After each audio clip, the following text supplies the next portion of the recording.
కొండలో ఏమైపోయింది అంటే కొండంతా విషము అయిపోయింది అని రాయబడి ఉందండి. 40 వచనంలో చూస్తే తినుటకు వారు వడ్డింపగా ప్రవక్తలు శిష్యులు రుచి చూచి దైవజనుడా కొండలో విషం ఉంది అని తెలియజేశారండి.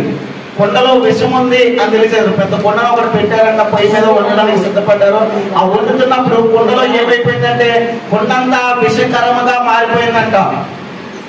ఈరోజు ఆ కొండ ఎవరు అని అంటే దేవుని యొక్క స్వరూపంలో చేయబడిన నువ్వు నేను, ఈ యొక్క శరీరమే ఆ కొండ.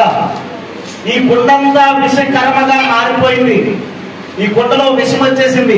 ఈ కొండలో ఎప్పుడు కొత్త ద్రాక్షారసం ఉండాలి, కొత్త నూనె ఉండాలి, కొత్త తైలం ఉండాలి.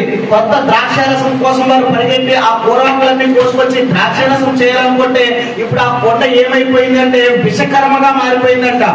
ఈ రోజు ప్రభు పాలన సమీపిస్తున్న నీవు, ఆ ద్రాక్షరసాన్ని సమీపిస్తున్న నీవు, ఆ రొట్టె విరుచుట కార్యక్రమంలో పాలుభాగస్తులు అవుతున్న నీవు, ఆ ద్రాక్షరసము నీ లోపలికి వెళ్ళినా సరే, ఆయన రక్తం నీ లోపలికి వెళ్ళినా సరే ఈ కొండంతా విషకరముగా మారిపోతుంది.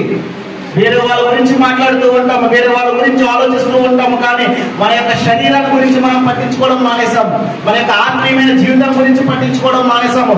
మన యొక్క ఆత్మీయమైన బ్రతుల గురించి మాట్లాడడం మానేసాము. ఎవరికో మన దగ్గరికి వచ్చిన లేనటువంటి మూడో వ్యక్తి గురించి మనం మాట్లాడుతూ ఉంటాము. ఆలోచించు ప్రియ సహోదరి సహోదరుడా, జాగ్రత్తగా ఈరోజు ఉదయకాల సమయంలో దేవుడు నీతోనూ నాతోనూ మాట్లాడుతున్నాడు.